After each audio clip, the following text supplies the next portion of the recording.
Shri Kapai ji, Dr. Mohan Gopal, distinguished teachers on the dais, and ladies and gentlemen.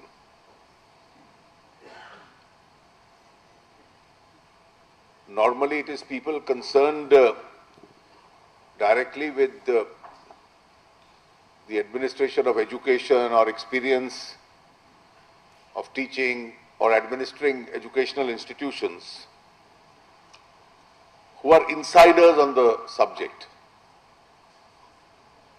who can more competently and authoritatively comment on the state of higher education in India.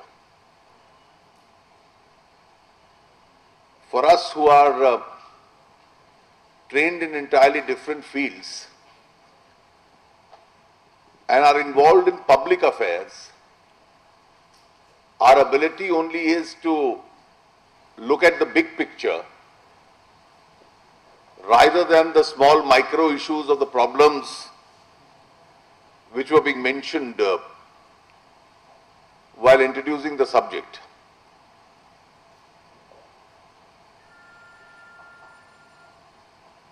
I think before you actually go into the state of education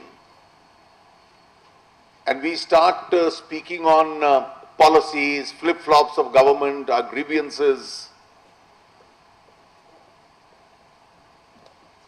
we need to look at where we actually stand as a nation today and what is our target in terms of both primary and secondary higher education. If you look at the big picture of the Indian economy, today agriculture has started contributing about 15–16% to the country's GDP, and 60% of the people are involved in agriculture. Your services sector is about 58% odd. I may be inaccurate by 1% or 2%. A little less than 25–24% would be your manufacturing sector. So if you look at the state of India, we haven't taken our manufacturing sector growth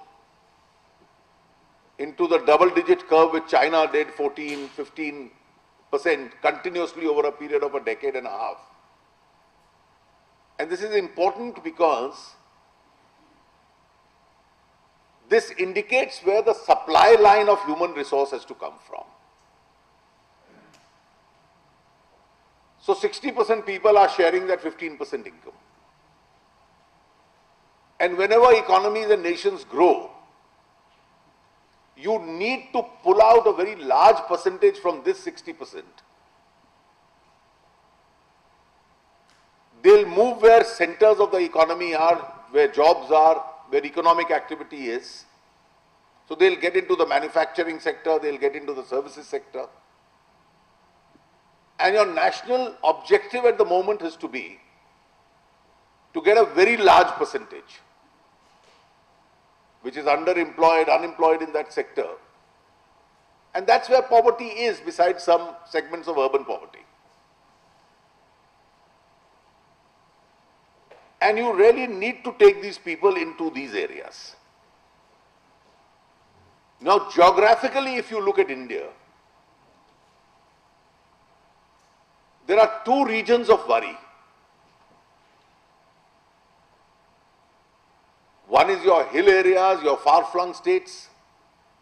You'll have Jammu, Kashmir, the hill states have a slight issue. Your northeast.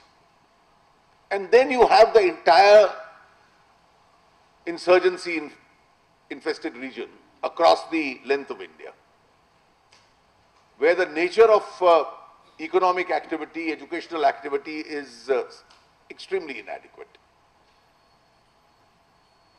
The third factor which you have to consider is what is the profile of India as a nation in the entire comity in the world.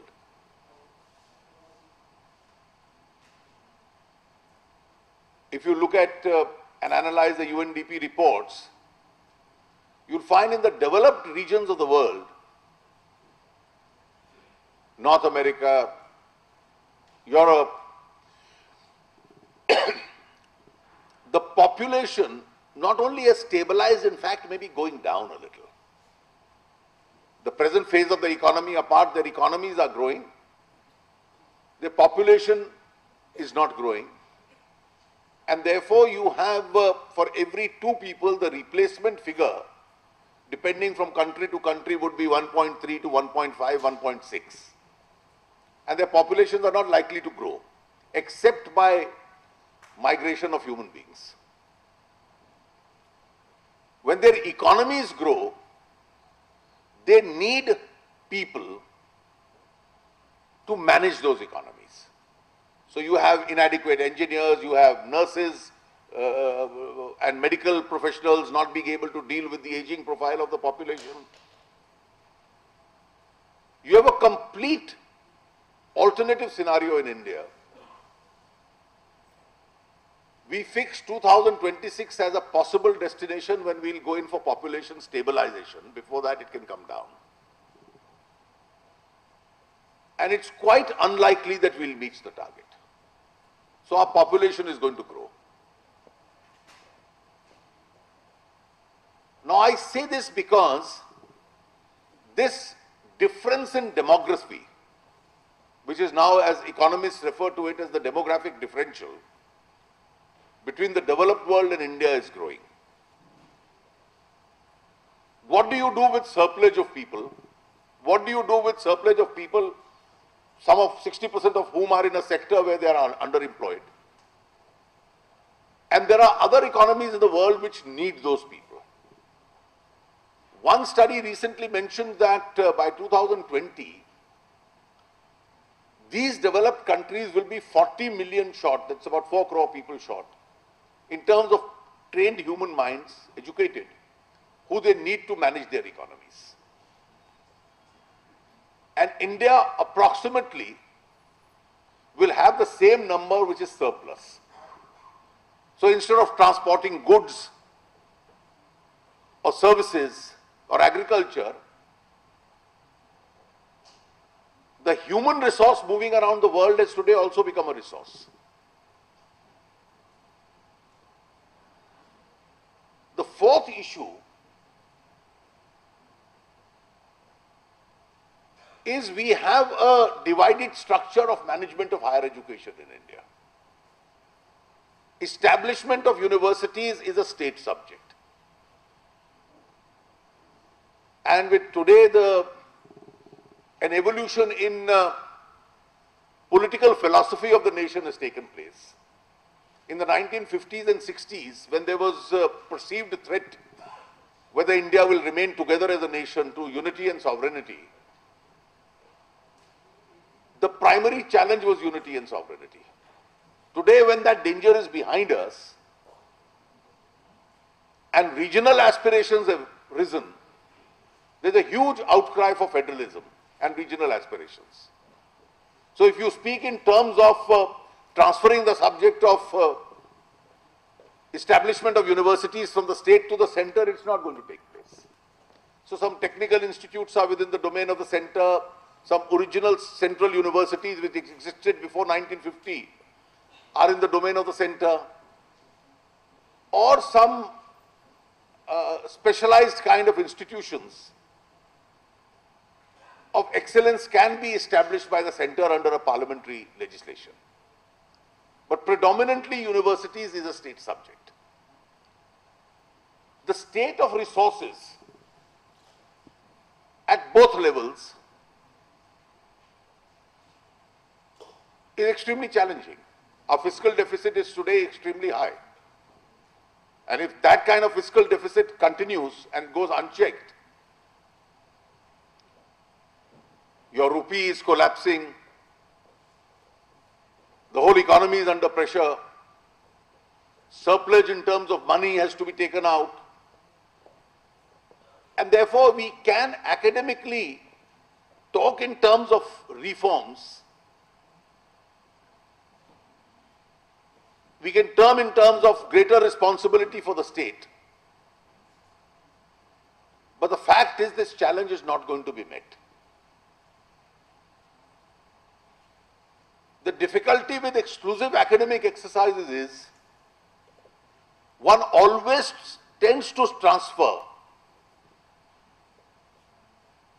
the society's predominant responsibility on the state. I think this thinking itself in terms of economy has cost us very heavily. I regard the decade of the 70s and the 80s as a wasted decade for the Indian economy. If 1991 had dated back to 1970s, the gap between India and China would have been closer.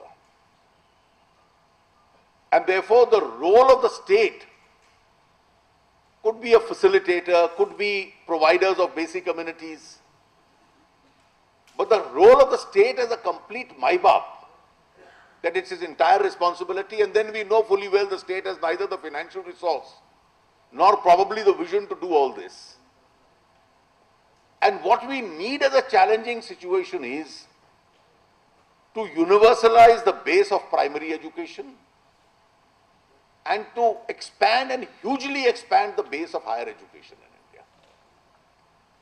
Now, when you expand the base of higher education, there is one change which has taken place. And that one big change is you are no longer in a world of domestic competition. It's not Ramjas College and Hindu College which are competing. The students who are studying there are competing with those internationally. The standards of competitiveness have also become tightened. In today's world, it's a cruel world because your mediocrity has almost become synonymous with lack of success, if not failure. But for those with ability and capacity, I've always believed that there's a huge amount of space on top. The crowding is only on the bottom. So today you need to create not merely islands of excellence in India. You need to expand the base. You will have the black sheep in those expanded bases. But then I'd rather trust the market more than I trust the government. Now look at what has happened in some of these areas. The governments must contribute, the center must contribute, the states must contribute. I am not saying that they have no responsibility. But I am conscious of the realistic limitation of the state. When I went to school in Delhi, there were a handful of schools which you could call institutions of excellence. Today it's in hundreds. And this transformation into hundreds has not taken place because the Delhi government has set up schools.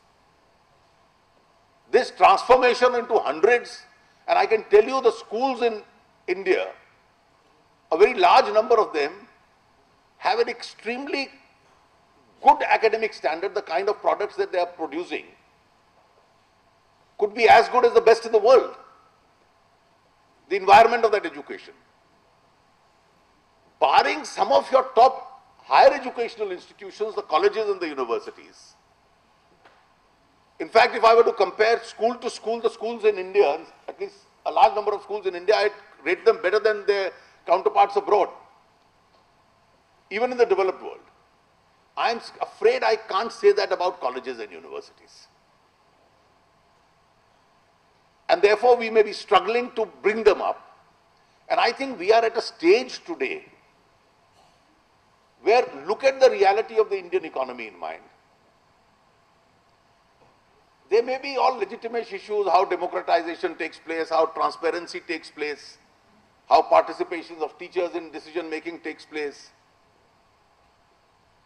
These may be all internal management issues. But I think the first thing you require today is to hugely expand this space, for which the resource must come from wherever the resource is available. There is resource with the private sector in India, there is resource with the government, and therefore some ideological slots, if we get tightened into those slots.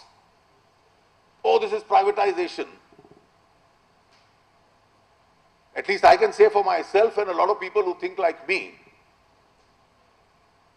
I see a role of a state, but a reasonable role of the state. I am not a Marxist, I am opposed to that ideology. And therefore, I cannot wittingly or unwittingly push myself into a situation where I say the state has to do everything. So the resource must come from within India. How did school education in India start besides government schools? The religious institutions, the Arya Samaj started it, the Gurdwara started it, Sanatan Dharam started it, the missionaries started it. And it started with the participation of religious bodies. And then society had a role. And in the last 20 years, private enterprise also had a role. Now, when this takes place, there will be problems. But in a bid to find a solution to those problems, we don't have to create a situation where this expansion comes to a standstill. Now, as far as barring a few causes, I see one silver lining. And that one silver lining is capacities have increased. In some courses across the country, the capacities have become surplus. Now, the capacities becoming surplus have had two advantages. Those with a moderate percentage also get access to these institutions. In the courses where capacities have become surplus, engineering courses is an example, the fee structures have become more competitive. Capitations have disappeared. And wherever we have kept the capacities, dental courses, capacities have become surplus, so the capitation structures have come down. But in the medical courses, what we did was, in a too restrictive a regime, that is one area which is impacting healthcare, which is relating to inadequacy of doctors in India. So our healthcare system is suffering, as a result of which the tight regulation, you see, the tragedy of India is also that courts think that they can solve every problem. So in a bid to give a job to every retired judge, they said fees will be fixed by retired judges now in every state. So in every state, some judges got jobs after retirement. They fixed tight structured fees. And I don't think a single medical college is abiding by that. They charge that fee by check and they are charging capitation. So when you speak to those colleges, they say, well, if a course costs me X amount, and that committee headed by an honorable judge wants me to charge 1/3 of that amount, I can't pay out of my own pocket, so with some element of profitability, I'm charging the rest by capitation. Such controls will lead to unfair practices. But the day you have surplus capacities, it's the colleges which will be running after students, even at moderation. Therefore, we are not at a stage where the Indian economy, Indian society is not at a stage where we should become control freaks. So our legislations, if it tightens and controls everything and we start pointing, of course the problems do exist. We are not in a utopian world where the problems will resolve themselves. But today your challenge is you need to expand capacities. You need systems to check unfair practices. You need tightening of the curriculum. You need the best academics. I see in the 6th Pay Commission there has been a slight improvement, but I'd personally love to see a higher improvement. Unless we can create an environment where people are incentivized to become teachers and professors, you won't get the best into the educational mainstream. And therefore, not only must there be people with a great academic proficiency, the best must be incentivized to join this profession. So I would personally get out of this bureaucratic mindset which governments have, which say you must cap it and the highest which anybody must get is what an officer in the civil service gets. Nobody can get more than that. Now, there are a very large number of institutions where you have these limitations and therefore you are not able to get the very best. Law colleges across the country, Mohan has been the director of at least two very eminent law institutions, and I'm sure he'll verify this. The biggest challenge is to get the best into the legal teaching or medical teaching, because if they went into the legal profession or the medical profession, they probably had a much better financial future. So you'll have to at some stage give an element of flexibility. We have not reached a stage where our system can be a chooser. We are still at a stage where we have to expand the base. Now, obviously, there will be people, institutions which are substandard. Substandard can be closed by the government, but substandards must be rejected by the market. Because the moment you have surplus capacities available, nobody looks at then substandard institutes. It's like products. It's happened all over the world. We are not the first country in the world where this is going to happen. And you probably need to induct the best. I think the next at least 2 decades, if I have to look at the population of India, if I have to look at this whole desire to transfer people from sectors where they are underemployed, unemployed, living at poverty levels, India needs trained academic human resources. They need it in various fields. So you must be linked to various professions. Now, these initiatives which are being taken all over the country for skill development. Now, skill development will come out of educational institutions. So if you are able to train people who can't get into specialized higher education into areas of skill development, you are going to service the economy and you are going to enrich your own future with that. At one stage we used to feel, I remember when I was in this university, the favorite subject we used to discuss at all such meetings used to be the brain drain. Today I don't hear that word. Because today you need to be a brain bank and you have an ability to become a brain bank. And therefore, I think rather than look at the problem of higher education in India only from the point of view of internal management may be somewhat inadequate. You did mention about these legislations which are being planned. I think they need to be closely looked at. Some of them are extremely controversial, so there needs to be a greater debate. They can't be just forced down the system. Some of them may be well-intentioned also. But I think one which at least I find extremely difficult in accepting is this new concept which has arisen within the present government of creating overarching bodies and the state to take control. Now it's almost happened in the medical, dental, it's happening in the architecture field, it's happening in the other technical institutions, it's happening to law, and it's expanding as a principle to all areas. Those bills are before the parliament.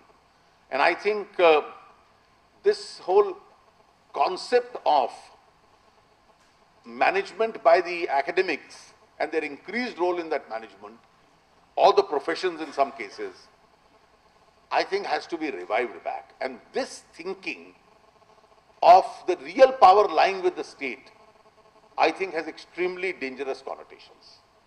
If real power lies with the state is managed by politics. And one fact which is true of politics, when I suggested the best must be attracted to academics, the best are not being attracted to politics. So the management is going in the hands of those who are not the very best, because one of the greatest challenges India faces is that the power of politics is immense and the stature of men who man it probably has no nexus with it. And therefore this is one of the great dangers of India. Now, taking away all power and vesting it in that overarching body, which may comprise of small people, I think has far greater dangers. When private people commit a mistake, when academics commit a mistake, when doctors and lawyers commit a mistake, there are enough institutions, courts are there, their own bodies are there, which can check them. But when governments commit a mistake, their arrogance never permits them to accept that it's a mistake. And therefore it's extremely dangerous, and I think this is one area which must be strongly resisted.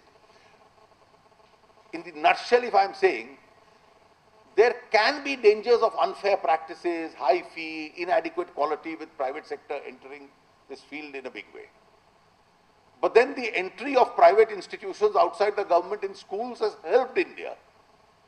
I don't see any reason why the same experiment can't be replicated if that were to also continue along with government participation in higher education. Because if you only depended on government, I think you'll be back to the 1970s. And that's a situation I completely dread. Thank you.